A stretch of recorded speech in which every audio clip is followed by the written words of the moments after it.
Hey, welcome back, tribe, to RayTube practice question number 37. So stay tuned. Okay, so let's dive into it. A social worker at an agency was assigned to begin providing services next week to a community the social worker is unfamiliar with. How should the social worker respond? A, ask the supervisor to assign a different social worker that's more familiar with the community. B, educate themselves as much as possible about the community the social worker will be working with. Or C, arrange a meeting with people from the community and ask them to educate the social worker prior to working with them. You know how we do? Pause the video, reread through the question, reread through the answer choices, select your best answer, unpause the video, and we'll dive into the explanation. Okay. If you picked B, you are correct. So let's look at A. A, ask the supervisor to assign a different social worker that's more familiar with the community. This is incorrect. Why? So social workers need to educate themselves about different groups of people. Social workers work in many different settings with different groups of people. Social workers would be limited if they didn't provide services to other people from a different background and did not educate themselves about other groups of people. So let's look at this, right? Where is this to say we're going to know everything about everyone? Absolutely not. And we'll definitely learn more information as we literally just gain more experience working with different groups of people, different populations, and just gaining more experience as a social worker as a whole. But when we look at, again, A, ask the supervisor to assign a different social worker that's more familiar with the community, think about how limiting that is, where it's, hey, I never worked with this group of people over here, so you can't use me. You can't use me. I can't. Nope. And remember, this is different from if we don't have the skill set, right? It's different if we don't have the skill set to provide those services to that particular population. Like, for example, let's say we're not trained. We don't have the expertise, the knowledge in providing services to children on the spectrum with autism. Then absolutely we would not do that. This is different. That's like saying, I'm not familiar working with black people, so I can't provide services with black people because I'm not familiar with working with them. It's like, no, and actually this is an opportunity to gain experience working with black people or just a group that you're not familiar with and have that experience.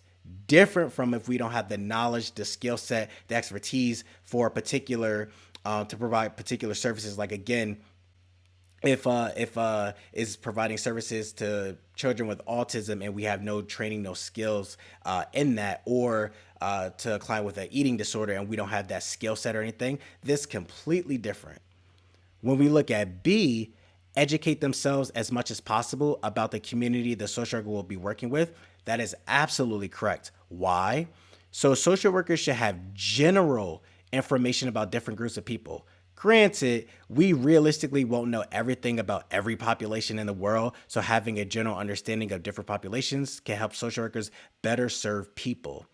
According to the NASW Code of Ethics 1.05 Cultural Competence, read the Code of Ethics, read the Code of Ethics. I have a whole playlist on my channel. I'm going to even put it in the comment section of this video right here. Read the Code of Ethics. 1.05 Cultural Competence. D, social workers should obtain education about and demonstrate understanding of the nature of social diversity and oppression with respect to race, ethnicity, national origin, color, sex, sexual orientation, gender identity or expression, age, marital status, political belief, religion, immigration status, and mental or physical ability. D, all of the above. Meaning, when it comes to different populations, culture, religion, like having a general understanding. This is not to say we're going to know everything, but doing our best, doing our Googles, asking our coworkers, and just having some information, because we don't want to show up not empty-handed, but empty knowledge, where it's like, hey, I'm here to help you and provide services. I know absolutely nothing about you. And it's like, wow, you didn't know even like a little bit type of thing. So that's why we want to educate ourselves as much as possible. And then C, this is incorrect. Arrange a meeting with people from the community and ask them to educate the social worker prior to working with them. Be careful on this exam for any of them, right? It's all the same information. There's one DSM, one code of ethics, the same like human behavior and the environment, right? It's not like LSW, LCSW get their own separate code of ethics and DSM and all and behavior and all that other information, right? Keep this in mind. While this answer on these exams may sound good, like we just read above, the code of ethics kind of tell us we need to have this general information with D all above all these different type of groups of people, population, etc. Right? When we look at C, it is not the client's job to educate social workers about their culture, background, etc. Yes, social workers will naturally learn more about people when working with them and asking questions when the social worker is unfamiliar or unsure about something is appropriate.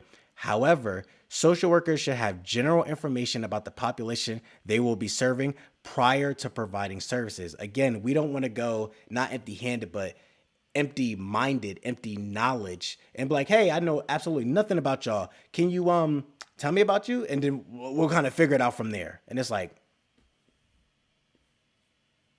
learn something, know something about us. So that's why, again, the correct answer for this would be B, educate the social worker that is themselves as much as possible about the community the social worker will be working with prior to. And when we scroll down, I have another medication question for us. A social worker is meeting with a client who will begin receiving an injectable of Invega Sustenna to manage their auditory hallucinations. The client will discontinue taking their medication orally next week. What oral medication was the client most likely prescribed?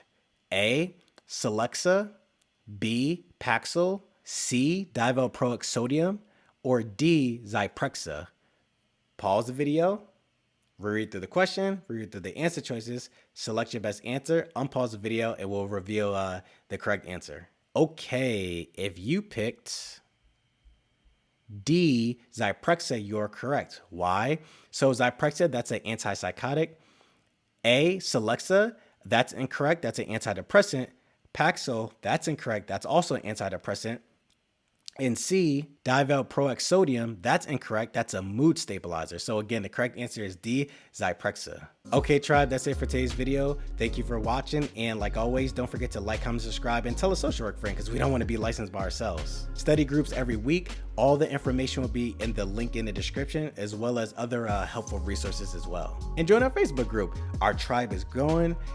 Get in there, find a study buddy, and also just encouraging each other in there. It's a great place to be. So if you got Facebook, click the link below and join the Facebook side of our tribe. And like always, you got this, you got this, you got this, you got this. Stay consistent with our studies, doing, again, at least our 2 practice questions a day, help keeping the exam anxiety at bay so that we can go in there, pass our exam, get our license, and continue with our social work journey. All right, tribe, I'll see you next video.